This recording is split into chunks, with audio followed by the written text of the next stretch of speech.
So I'm really happy to be here. I want to say that you are some of the most important people in Ireland because the entire future of the Irish economy depends upon the business community. It depends upon the entrepreneurs, the salespeople, the ones who go out there and hammer and make sales and produce products and service and deliver them. We could take all the politicians and put them on a ship and put them 500 miles off the coast, and it probably wouldn't make any difference to the economy. But if you ever stop working, like they talk at Ayn Rand about the strike of the men and women of the mine, the producers who just stop, everything stops. So the future is going to be a little challenging. It's going to be it's probably the most challenging time that you've experienced in your business lives. But when the going gets tough, the tough get going. And so you're just going to have to work harder. You're going to have to dig down deeper. I know that in my life, we have good times, and the good times go on for a long period of time. We start to get kind of sloppy. We kind of coast. We go to work, and we have coffee, and we read the paper, and we surf a little bit of internet, maybe do a little business during the day, and go out on the weekends and watch sports and so on. Well, those days are gone, at least for the foreseeable future. An economic crisis, I'm an economist by avocation, an economic crisis, usually you get through it in about 9 months. That's the average for economic ups and downs. But a financial collapse like we have experienced here, in which we're having very serious problems in the U.S., usually takes 5 to 7 years. Now, nobody likes that, but that's the reality. And Jack Welch, the head of General Electric, was once asked, what are the most important principles of leadership? And he gave 7. But number 1 is what he called the reality principle. The reality principle is see the world as it is, not as you wish it were. In other words, be very honest and objective with the world as it really is. And the fact is, the world is going to become more competitive. It's already become more competitive for us here in Ireland. So we're just going to have to buckle down and work harder. But the good news is that if 10% of the economy has gone sideways, the other 90% is still functioning. People still need to eat, they need to dress, they need to drive, they need homes. And so there's always going to be business for the hustlers. And I say that in a very complimentary way. Thomas Edison once said, good things come to those who wait, but only what's left over from those who hustle. And so you and I are just going to have to hustle. And what I do is I say, all right, if times are tough, then what we do is we buckle down and we work harder. Start a little earlier, work a little harder, stay a little later, hammer away, dig into the depths of our creative abilities, find solutions. If we don't like the way things are going, change them, and so on. You're going to have to be quick on your feet. And one of the, I'm just trying to think, there's so many ideas that I can give you. Let's just stay with sales and marketing. I think that sales and marketing are the jelly in the jelly donut of business. It's really the core. We say nothing happens until a sale takes place. And so your job and my job is to make sales take place. And when I started off my career, I started off quite humbly. My family never had any money. We were always broke. Our family theme song was, I can't afford it. We can't afford it. We can't afford it. Sung in every chord and bar. I think you may have grown up with the same theme song. And so when I started off, I didn't graduate from high school, and the only thing I could do was laboring jobs. And I worked at laboring jobs. I worked digging ditches, washing dishes in the back of small hotels. I worked on farms. When I was 3 years old, I was an itinerant farm laborer. I was working on the farm during the harvest. I was sleeping in the barn at night, getting up when it was pitch black, eating breakfast with the farmer's family, and then getting out into the fields by first light so we could get the crops in before the first frost. I was uneducated, I was unskilled, and at the end of the harvest, I was once more unemployed. And so when I could no longer find a laboring job, like you, I got into sales. Don't give me that, oh no, this is my career path. Sales is the ultimate default profession in Ireland. If we don't go forward into it, we fall backward into it. It's sort of like backing up a car at night. You know, you back up when you hit something, boom, you get out to see what it is. It's a sales job. So you say, well, I'll give that a shot. So we give it a try. 80% of people who get into sales still are giving it a try. They're going through the motions. In fact, some of the interesting studies that have come out, 25 years of research, show that if you take the 80-20 rule, the top 20%, like the people in this room, and the bottom 80%, they find that the bottom 80% have a kind of a mindset, which where it came from we don't know, but what they'll do is they'll work reasonably hard during their first year to master their craft so that they can do it well enough not to get fired. And then they flatline and they never get any better. So 80% of the population in almost any field never gets any better. Whether it's doctors or lawyers or architects or engineers or business people, you'll find people who graduated from fine universities who haven't read a book in 20 years, and they're damn proud of it. They don't read, they don't learn, they don't grow, they don't go to courses. Somehow they got this idea that you get your education and then it's over. But today, in the modern age, you get your education, and then you get your education, and you get your education. And if you ever stop learning and growing, you'll be very quickly passed by somebody who continues to learn and grow. So the top 20% of people, they find, are very different in that they're constantly upgrading their skill set. They're constantly getting better. Whereas the bottom 80% are just flatline. Well, anyway, I got into sales. I got the 3-part sales training program, which was here's your cards, here's your brochures, and there's the door. Just go out there and talk to people. I find that 70% or more of all companies do no sales training at all. And I had a person come up to me, it was really interesting. He came up to me at a seminar, and he said, I resent that. My company does a lot of training. As a matter of fact, I moved from another company where I was doing very well to this company, and we train all the time. But our sales are down in what is a reasonably good market. So I don't think there's a link between sales training and sales results. I said, let me guess. I bet you do product training. I bet you do training on your product, but you don't do sales training. He stopped. He said, oh my God, he said, you're right. That's all we do is product training. We train people on what's in the product and how it's made and so on. He said, and he sort of his eyes were opening.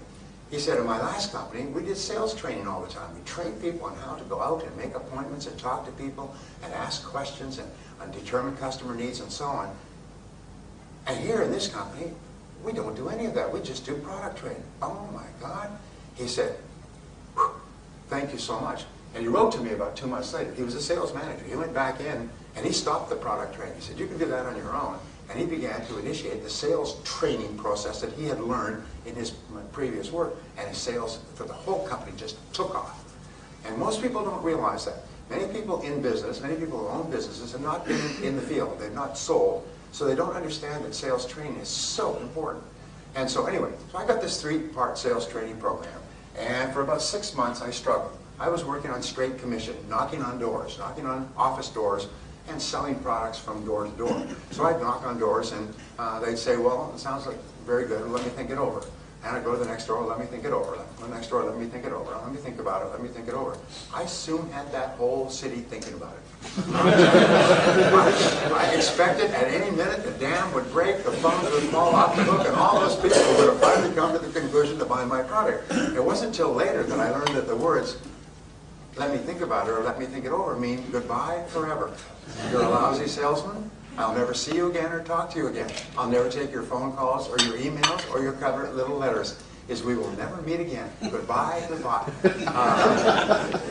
Well, I would go, and I wasn't afraid to work, because at least it was clean work.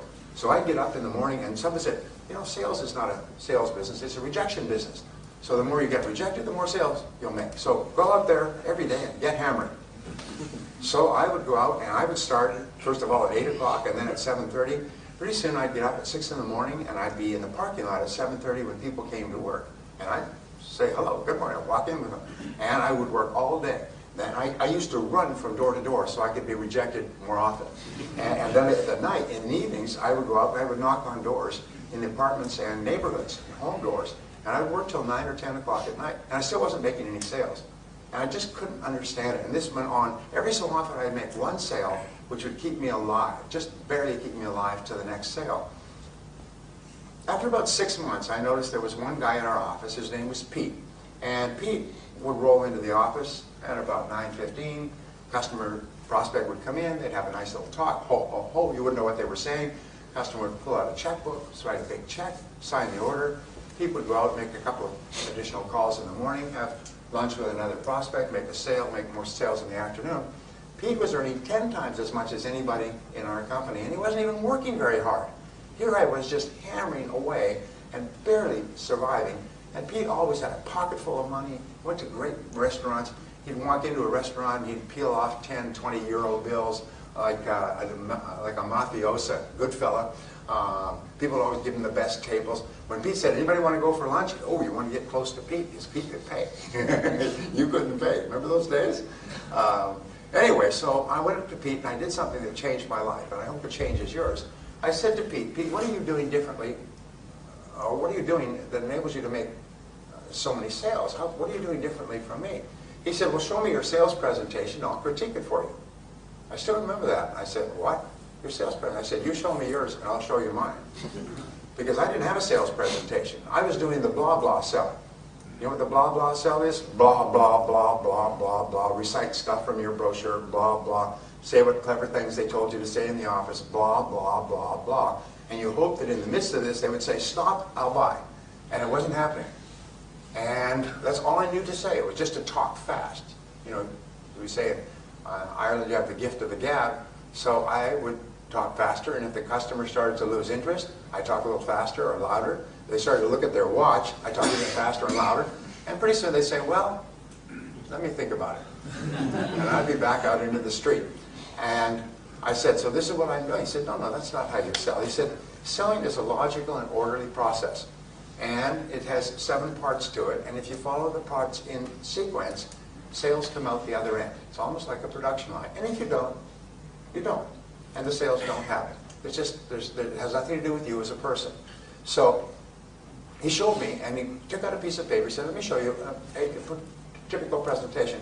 And he started to show me a presentation. And he wrote it down, and I still remember. I can remember the time, place, spot, because it changed my life. What he showed me is that selling is logical. And if you follow the process, you make sales. And if you don't, you don't. And nature is neutral, and nature doesn't care.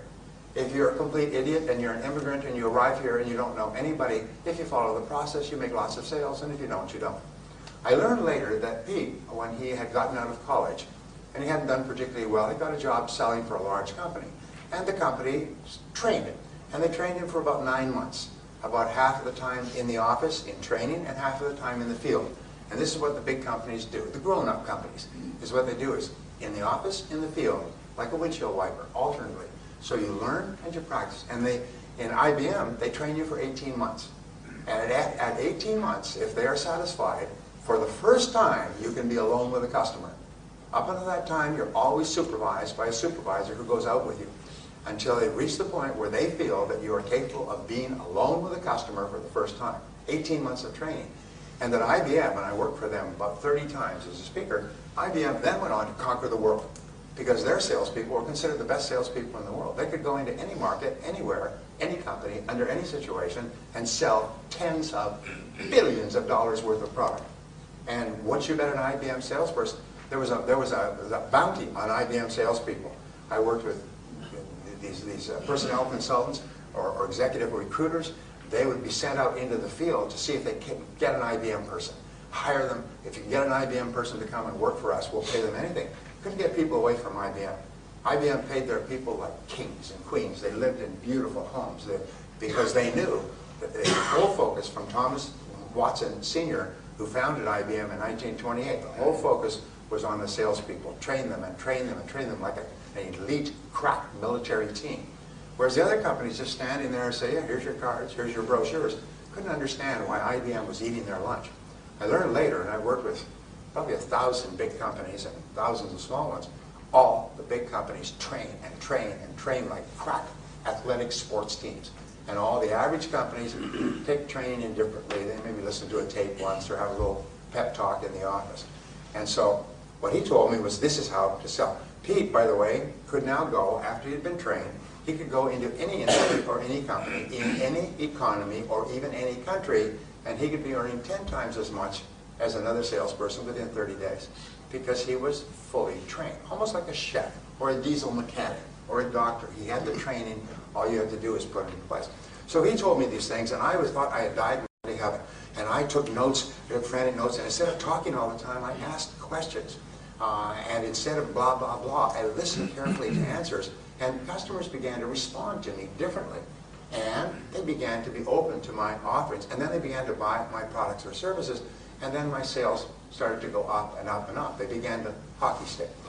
Well, what I learned, grab some water here. What I learned was the law of cause and effect. And the law of cause and effect says that for every effect in your life, there are specific causes. If you want to get high sales results, then what you do, that's the effect that you desire, then what you do is you find out who is getting high sales results, and you do the same things they do over and over again. You don't deviate, you don't go off the reservation, as we say, you don't do your own damn thing. What you do is you learn the sales process meticulously until you can do it in your sleep, and then you can be more creative. Then you can add your own personality or temperament. If you go to a culinary school, they will teach you how to make the great dishes, the souffles and the coq au vin and so on. And what they'll do is they will supervise you, and they will teach you how to make this meticulously. And in exact detail, exact ingredients, exact everything. And then, once you have mastered it so that you can make it in your sleep, if you want then to add something to it, then you add something to it. The big mistake I have found in almost every field, but especially in sales, is that people start to learn how to sell, and then they go off and do their own damn thing. They go off the reservation and they say whatever they want. They deviate, which is why the big companies send a supervisor out and they watch them and no deviate. Just like a school marm with a ruler, they give them a smack. You deviated from the professional selling presentation we use. And a professional presentation will increase your sales by 500%. Literally once you've learned the presentation. It's almost like becoming a fast gun, being able to draw and fire. And you, as a professional, can outsell your competitors. You can sell higher priced products against lower priced competition. You can sell more products against companies that advertise or have been in the business forever. You can walk into a market and you can eat it alive if you know what you're doing. If you don't, what happens is you'll be struggling, you'll be frustrated, you'll be worried about the economy. Well, what I learned over the years, and by the way, the research on this is tens of millions of dollars. One series of companies came together, put together a pool of tens of millions of dollars, and paid for 55,000 sales calls to be carefully videotaped and vetted by professionals. And what they did is they would interview the salesperson before the sales call and say, what do you expect to happen? They would interview the customer. Why are you meeting with this salesperson, and what is your expectation? Then they would videotape the sales calls and they would look at them, and they would then run them dual screen so that you have the salesperson's face and the customer's face throughout the sales conversation. And they would watch what the salesperson said, they would watch how the customer responded and reacted, and then if it turned into a sale, they would ask the customer afterwards, why did you decide to buy? And if they decided not to buy, why did you decide not to buy? If they decided to buy after 2 or 3 calls, why did they decide to buy after 2 or 3 calls? And what happened was almost like a Polaroid photograph. If you remember the Polaroid photograph, you take the photograph and then the chemicals begin and the picture starts to emerge. A picture started to emerge of how top salespeople sell in 32 different industries. And it was literally a repeatable, duplicable pattern, like a recipe. It was always the same. And so that's what I began to learn and began to study. So in selling, what you find is you have 7 parts.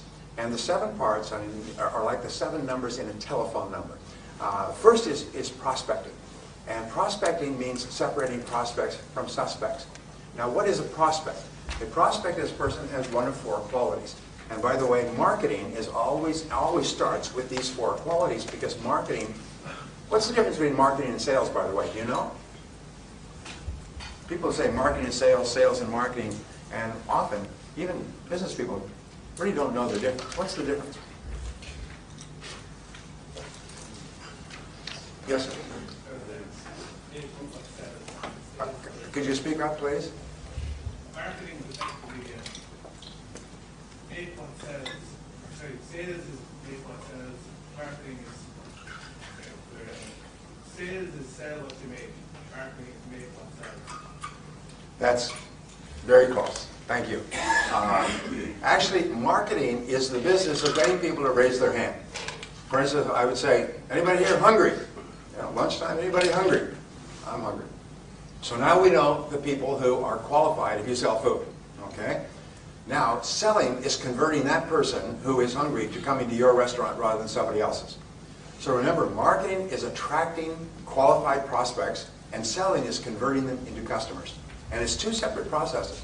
Peter Drucker says that the purpose of marketing is to make selling unnecessary. And a perfect example, which we all like, is this whole thing with Apple. What Apple's done in the last 10 years, they come out with an iPod, and everybody has no idea what an iPod is. And as soon as they understand, you see that Sony last year shut down their entire Walkman division. It used to be $1 billion in sales. They shut it down completely. The iPod put them out of business. And then after 2 or 3 years, they come out with an iPhone. What is it? What is an electronics company doing with an iPhone? I mean, the telephones are developed by telephone companies. They come up with a phone that is now selling $50 million a year. It's unbelievable. Then after 2 or 3 years, they come up with the iPad. Anybody got an iPad? We've got an iPad. What they do with those is people line up around the block. They don't even know what's in it.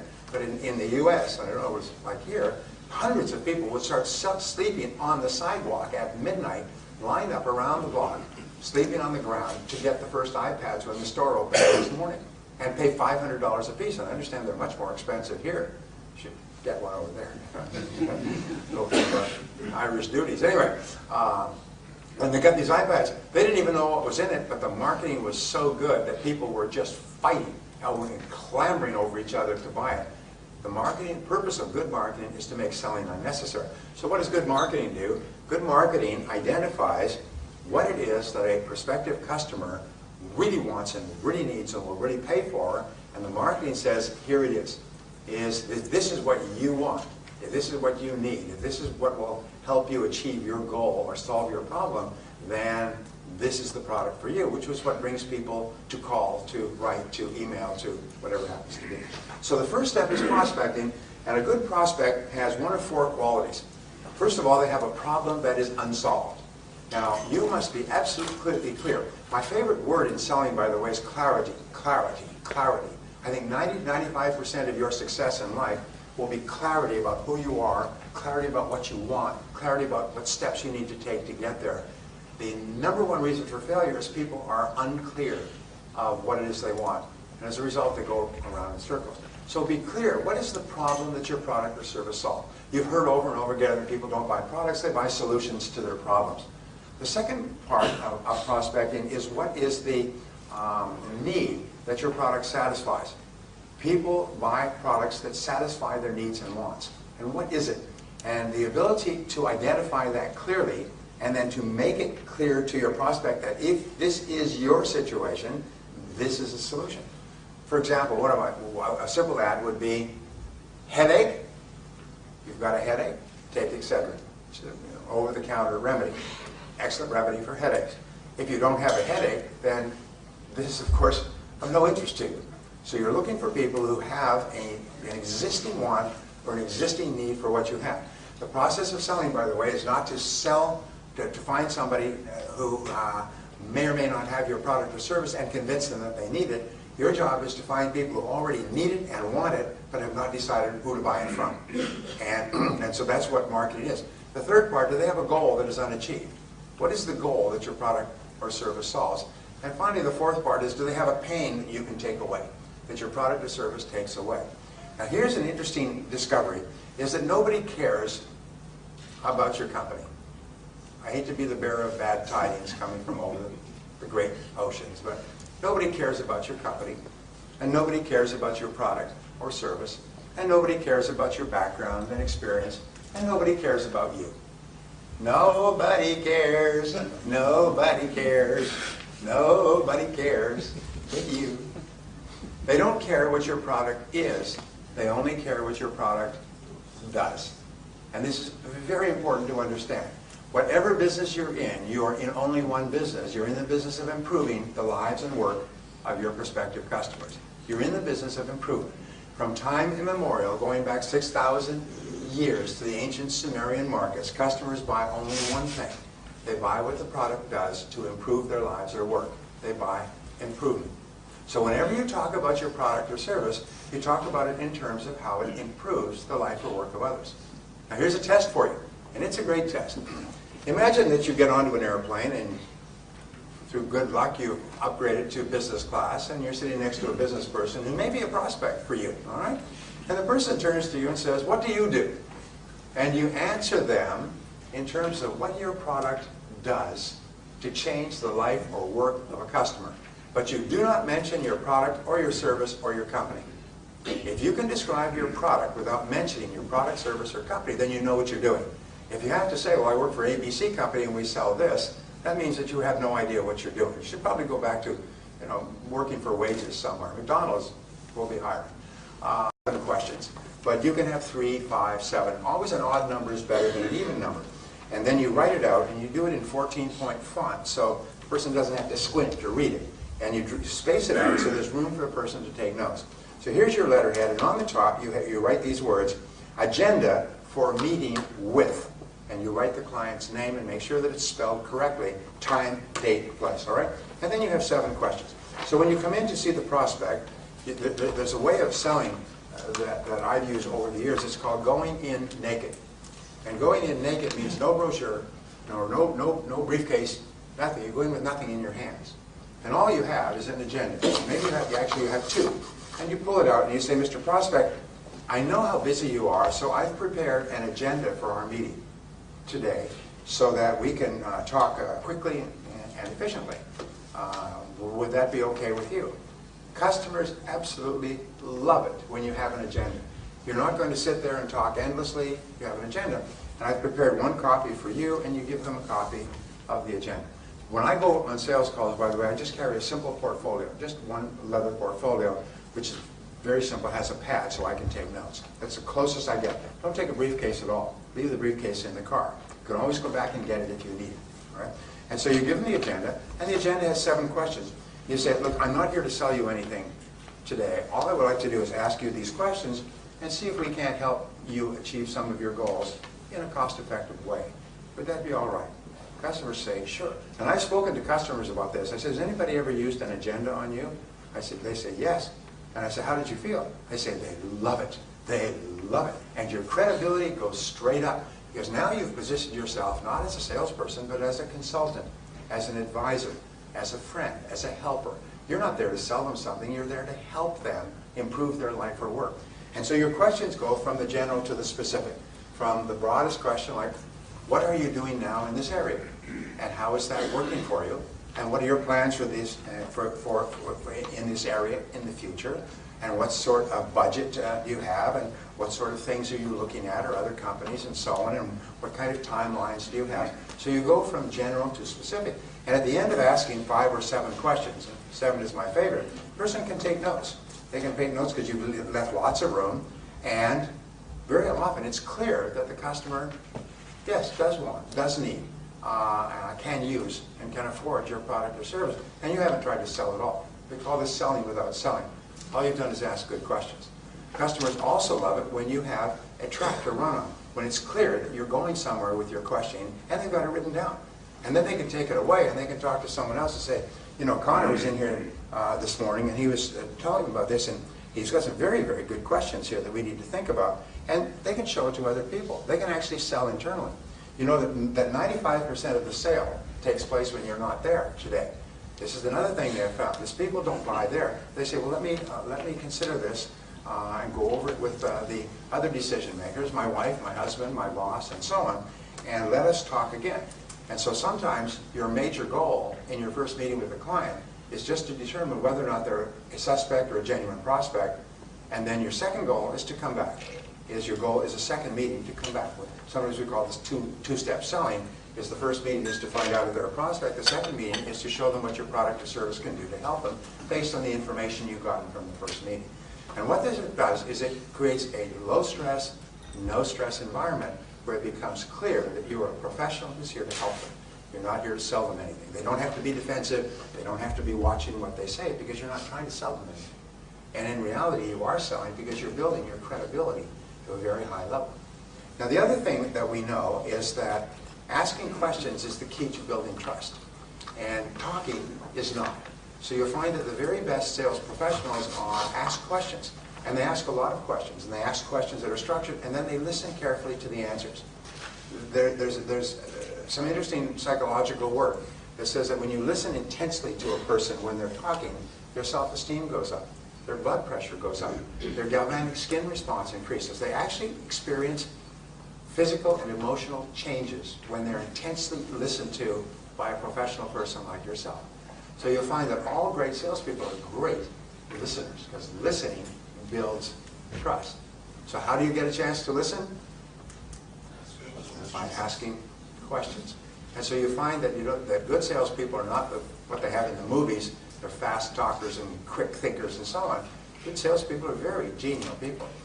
I've had the opportunity over the years to work with what they call the top of the table, which is the top insurance salespeople in the world. They have the $1 million round table, and they have the top of the table, and they have the court of the table. Is it the court of the table? As you go higher and higher and higher, up with hundreds of thousands of people, only an elite that is earning anywhere from $500 to $1 million a year actually gets in there. Some of them are making several $1 million a year.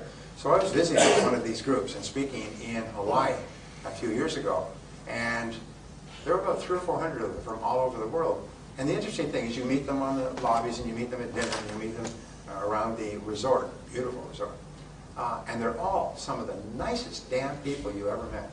They're nice, they're genuine, they're interested, they're interesting, they're warm, they're friendly, they ask a lot of questions. They don't even know who you are, but you just almost automatically like them. Because when somebody asks you questions and listens intently while you answer, you feel happy because somebody's paying so much attention to you. Interesting point, just as with regard to relationships, the word is that we always pay attention to that which we most value. We always listen to people who we consider to be the most important. And so at home, if you really want to have a positive impact on the people at home, and I say this mostly for the men, because women know this already, is whenever the woman or even your children, and I practice this all my life, talk to you, stop everything, turn off the television, put down what you're reading, and focus in on them like a laser beam. What I say is imagine that your eyes are sun lamps and you want to give the other person's face a tan. And just focus in on them and listen to them, lean forward and listen as though they're about to say one of the most important things in your life, and they're only going to say it once and you don't want to miss it. When you do this, you will be astonished at the effect on the other person. And if you do this with your wife, she'll think that you've been drinking or you're up to something. Because it will be so unusual. And so one of the things, and I've given this advice for years, the rule is that the first hour when you come home at night, I'm getting off track, but not really. The first hour when you come home at night is called the hour of power. And this is the hour where you recombine, you come back together again as a couple and as a family. And you don't let anything interfere with that hour of power, especially not the television. What do most men do is they come in, they say, where's the control? And they turn on the television and they go through the mail and they sit down and they watch television and they read the newspaper simultaneously. No, from now on, and I've had men come back to me and say, you cannot. It was astonishing. My wife took a week to get over it. They would come home and instead of talking, and men believe that their day has been the most fascinating period of time since Jesus walked the earth. You know? And so they come home and they love to talk and talk about every detail of their day. And women are wonderful. They listen and they nod and they do their grocery lists and think about other things and appear to be paying attention to you. But if you ask a woman when you come home, she'll say, well, how was your day? And if you're not careful, you will launch into it for an hour. I was reading something from a comedian in Hollywood. She said, I love going to my shrink, she said, my psychiatrist. I could sit there and talk for an hour uninterrupted, just like a man on a first date. But it's also just like a man when he comes home from work. He can talk for an hour uninterrupted, unless he wants to go and watch television. Television will interrupt. So the next time you go home, try this, is when she says, how was your day? You say, pretty good. How was your day? And you ask her about her day. Now, she'll be so shocked. She'll say, well, it was fine. What did you do? She'll try to turn it around on you. You say, no, tell me what you did. What did you do starting this morning? What was the first thing you did when you went to work? And then you just keep asking her questions about her day. First of all, you'll find that her day was as interesting or more interesting than yours. Second of all, she'll be astonished. Third of all, women's greatest need is for attention, respect, and affection from the man in their life. And when you give her undivided attention and affection and respect, it will have such an enormously warming effect on her, it'll make her very, very happy. And when you do that to your children, it'll cause your children to feel wonderful about themselves and about you as a parent. These are just a couple of little things to throw out there. Ladies, how am I doing? Right on. All right. Thank you. I've been well trained. So, So it's the same thing in working with customers. You know, there's this wonderful little line, is be kind. Everybody you meet is walking a rough road or is facing a difficult path. Everybody you meet's got problems and difficulties. There's nothing that makes a prospective customer feel happier than for you to be pleasant and positive and ask them questions and lean forward and listen to their answers. Listen to them and make them feel valuable and important. And what happens is the more valuable and important you can make that person feel, the faster all their defensiveness just drops, like shields, they just drop. And they start to like you and be open to you, and they're almost ready to buy your product or service long before you even mention what it is. Sometimes if you're really good at this, the customer at a certain point will say, by the way, what do you sell? Because I'd like to buy some. And you find that selling this way is so much easier. There's no stress on your part, there's no stress on the customer's part. So that's phase two. First of all, separate prospects from suspects. You don't want to build an intimate relationship with someone who can never buy. Second of all, build rapport and trust. And Shakespeare said, make haste slowly. In other words, this part is where the whole sale is determined by whether or not the person likes and trusts you. So go slowly. It's sort of like, imagine you're single and you go to a party or a social gathering and there's a pretty woman there. And you say, hi, you're a pretty woman. Well, there may be a time for that, but this is too soon. Now, what is the equivalent in sales? We call this sales malpractice. The equivalent in sales is where you walk in and say, hi, Connor, I'm Brian Tracy. Let me tell you about my product or service, which is the same as doing the pounce. I know women know what the pounce is. It's pouncing on the customer before you've even established a rapport, even before they know anything about you. You do the pounce.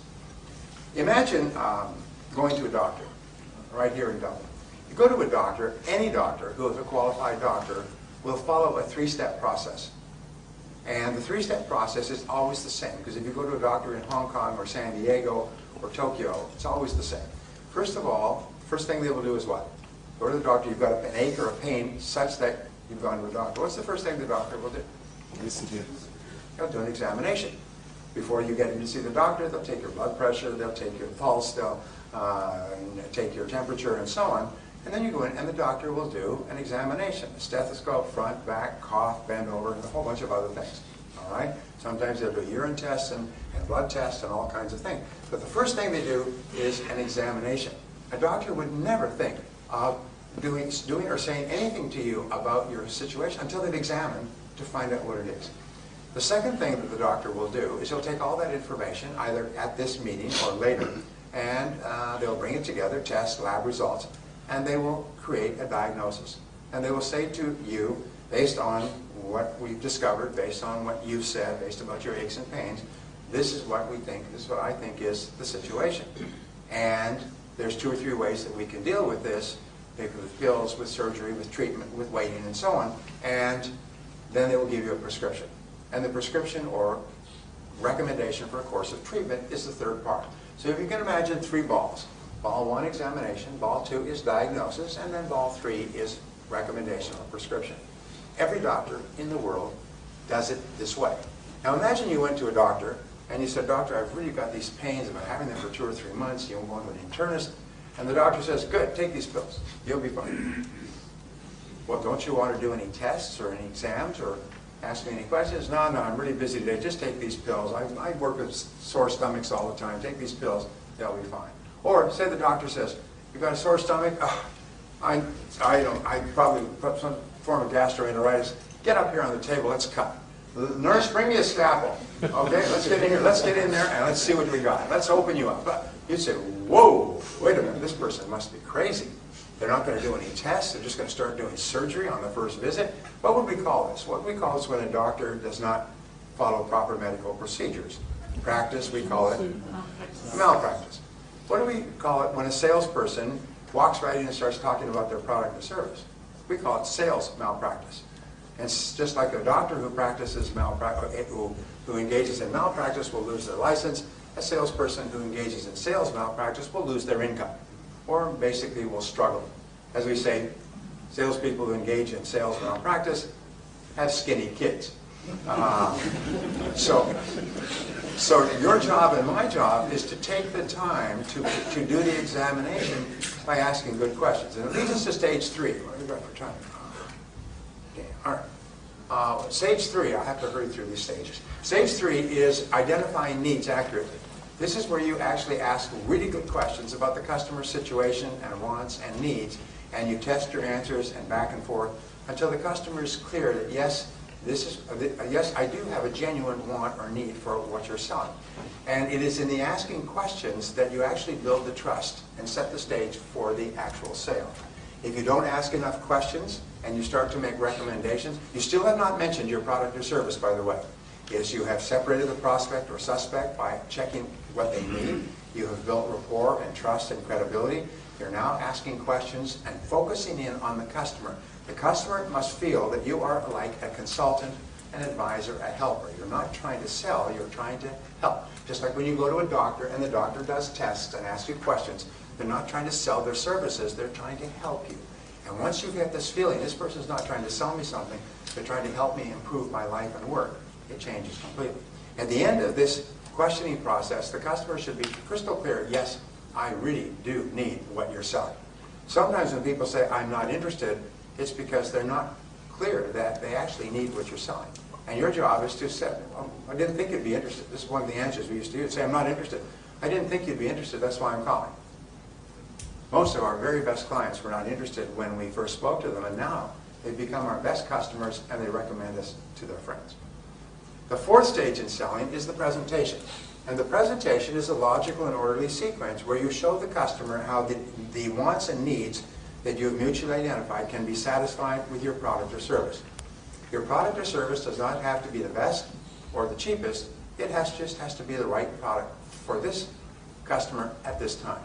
And you show them that based on what you've said, I think our product or service can help you achieve your goals in a cost-effective way. Let me show you how. And then you simply demonstrate how your product or service is the perfect choice. The very best way to sell a product or service is what is called anecdotal selling. And I teach this extensively, but anecdotal selling is where you tell success stories about other people who've used your product or service and how happy they are. You find that a customer will forget everything you tell about your product or service probably by the next day, or about 80 or 90%. They'll remember the story for years. The primary reason why people buy your product or service is because you told a great story about someone else who was a little bit hesitant, but they bought it and how happy they were afterwards. Sometimes I say, if you're working with a sales group, you should have a customer story meeting where everybody is responsible for bringing their best story. And they share the best story of their happiest customer. And here's the point, it doesn't have to be your customer. It just has to be a customer of your product. And some of the best companies will share stories from throughout the country. And a person will say, let me tell you about one of our customers down in County Cork. And he had this situation, or she had this situation, and they used this, and this is what they said 2 months afterwards. And you tell the story. If you can get them to write a testimonial that says, this is what happened to me, I was really skeptical, I was nervous about the price, but I decided to go ahead. Oh, I'm so glad I did, because this is what's happened to me since. One good story can make you rich. I've worked with people who've gotten into the $1 million round table, past $1 million a year in straight commission income with a single great story, which they wait, and then they use at exactly the right time. And the story just demolishes all sales resistance. So think about saying, when you're making a presentation, think about stories. And share stories. If you have good stories, share them with others. So if there's 5 or 6 of you, each of you has 5 or 6 great stories that you can use. There's nothing more powerful than stories in a sales presentation, because that is how people think. People decide based on the right brain. All decision making is made in the right brain, and the right brain is activated with stories and pictures. And when you tell a story, what happens is people start to see themselves as the primary actor in the story. Here's an interesting discovery. I keep making discoveries in this field. It is that a person cannot buy your product or service until they can mentally see themselves using it. If you are thinking of buying a new car and you go to a car lot, what's the very first thing that they do? They get you into the car and drive you. Why?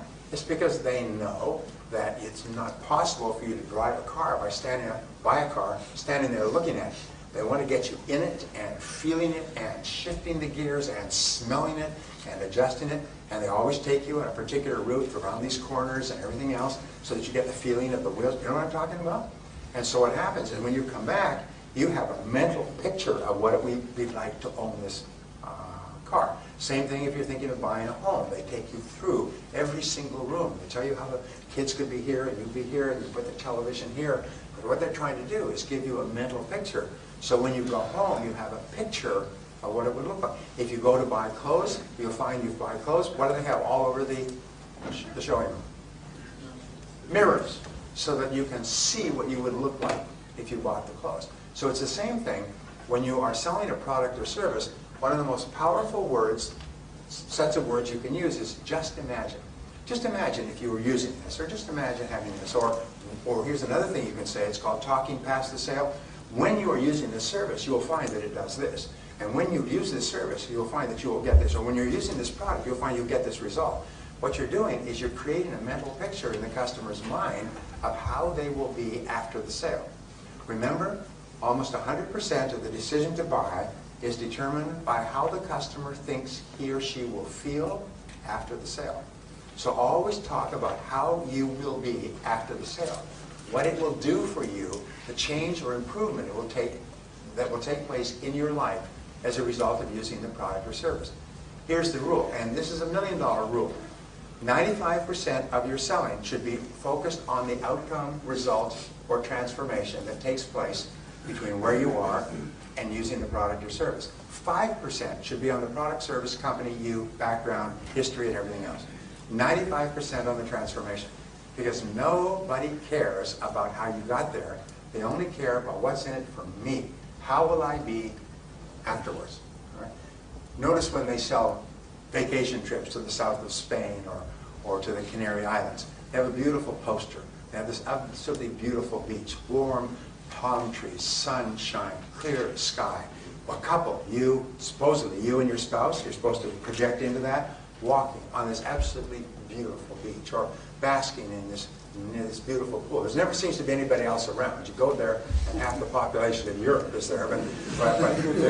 So what you do is you get a visual picture of yourself and your spouse in a beautiful tropical area, quiet, tropical, sunshine, warm, and you get that picture in your mind. Now, you get the picture in your mind of packing your bags and going to the airport and parking your car and going through customs and security and getting on the plane and ordering drinks on the plane in the seat and getting to your room and no, you don't want any of that. All you think about is walking on the beach.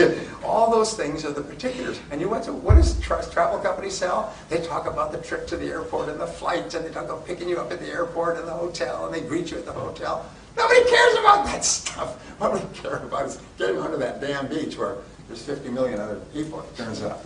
This isn't the beach in the poster. The fifth part of selling is answering objections. And there are no sales without objections. Why is it that people have objections or questions about your product or service offering? Price, details, operations, fact, background, use, utility. Why do they have objections? They're unclear. Well, they're unclear, and also they're trying to reduce risk. Remember, the number one reason that people don't buy from you is perceived risk.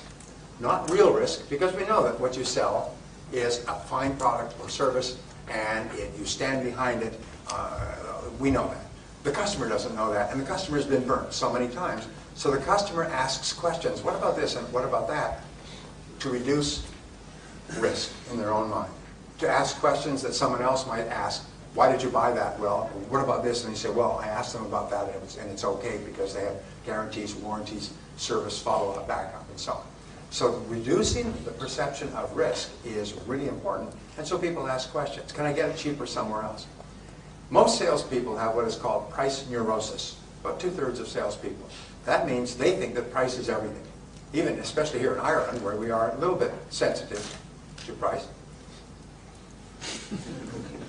But they think that price is everything when if you do customer surveys after the purchase, where the customer said, what about the price, can I get it cheaper? Can I get it cheaper? Can I get it lower? I can't afford it. Customers get the feeling that price is a major issue. If you go back 30 days after the purchase and say, Mr. Prospect, why did you buy this product or service from this company. They say, oh, because I like the color, I like the size, I like the shape, I like the way it worked, and they had these features and benefits, you could do this, you could do that, and all these things, and it fitted in well with. They say, whoa, what about price?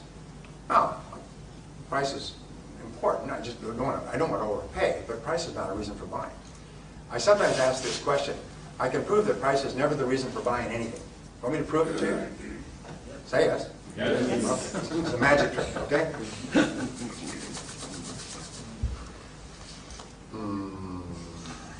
Is there a single person in this room who has a single item about their person that they bought solely because it was the cheapest available? I rest my case. Not a single person here has anything that they bought solely because it was cheap. You're not going to buy clothes because they're cheap, even though they're ugly and ill-fitting. You're not going to buy a pen that doesn't work. You're not going to buy shoes that don't fit because they're cheap or look ugly. In other words, appearance, use, size, comfort, shape, fitting with your wardrobe, all these things have to be solved first, and then you want to get the best price. And what we know is that customers, even in Ireland, do not want the lowest price in most cases, and I'll tell you why. The only reason they want the lowest price is there's no difference between the two items. If the two items have the same respective level of quality, then they'll want the lowest price because there's no difference. But if there's a whole series of other features, they don't want the lowest price because the lowest price is always associated with what? Inferiority, poor quality, breakdowns, disappointments, anger, frustration, wish I never bought it at all. People are always willing to pay a little bit more to lower the risk of the purchase, to raise the level of comfort, so that they will be happy after the purchase and not have to worry about it. You and I have all had the experience of very cleverly buying a cheap product, and afterwards we had so many problems with that product, we wish we had never done it at all.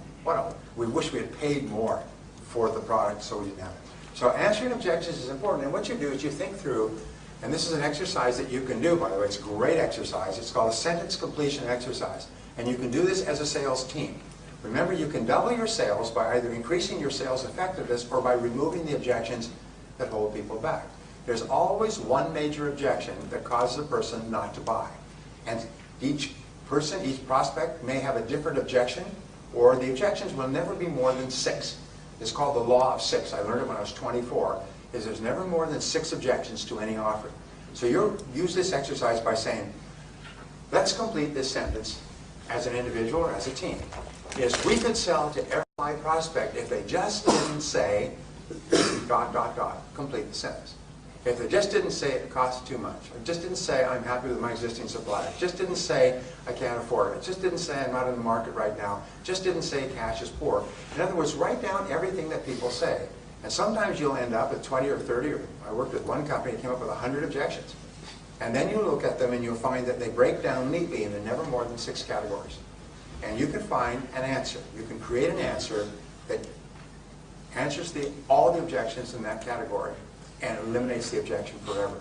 So think through, what do you say when people say this? What is your answer? And again, the best salespeople I've ever worked with, when they almost know. They know that at the moment of closing the sale, the prospect's going to come up with this one objection, and they smile like, I own you. They smile and they say, that is a good question. Let me see if I can answer it for you. And then they just turn over the cards, and they've got an answer fully prepared that demolishes the objection and eliminates any obstacles to making the sale. And we say for every problem under the sun, there is a solution or there is none. If there's a solution, go and find it. If there isn't, never mind it. So for every objection that a customer gives you, there's an answer. If there isn't an answer, if the company is going bankrupt and they're moving the furniture out, the sheriff or the police are there, and the decision maker is being marched off to jail for investment, this is probably an overcomable objection, all right? An unovercomable objection. But in most cases, what people give as an objection is not really a reason not to buy. It's just a reason in their mind that you can remove. Now the next, step number 6 is to close the sale. And closing the sale means to ask the customer to buy. And there are several different ways. I produced a program, which I think is for sale here. I produced a program some years ago called The Psychology of Selling. And all over the world, 16 languages other than English, it has taken people from rags to riches. It's made them millionaires and multimillionaires. It's taken them from junior salespeople to owning the company they started to work for. The stories I've heard would bring tears to your eyes. What has happened, because what it does is it tells you about wants and needs and customer objections and 19 different reasons why a customer will object on the basis of price, and how you determine which objection it is and how to answer it, and how to manage your time and your mind and so on. People have used that, including closing techniques. And I've had people say to me, you know, I lost the sale and then I remembered the words and I turned to the customer and asked the closing question and I got the sale. I made thousands of euros with a single sale and I lost the sale, but I remembered the words. When I started off selling, I was terrible. By the way, every master, they say, was once a disaster. Every top salesperson was once terrible. They couldn't feed themselves or their family. Every salesperson in the top 10% started in the bottom 10% and struggled upward. And when I started off, I was terrible. And when it came to closing, I would go into a form of semi-paralysis. My heart would pound, my stomach would churn, my temples would sweat, and the customer would get the feeling that something awful is about to take place here. And the customer would go into a fetal crouch and start to protect and defend themselves, and we'd be like two scorpions in a bottle. And I'd finally blurt out, well, what do you think? And the customer, that's a lay-down question, the customer would say, well, I think I like to think it over.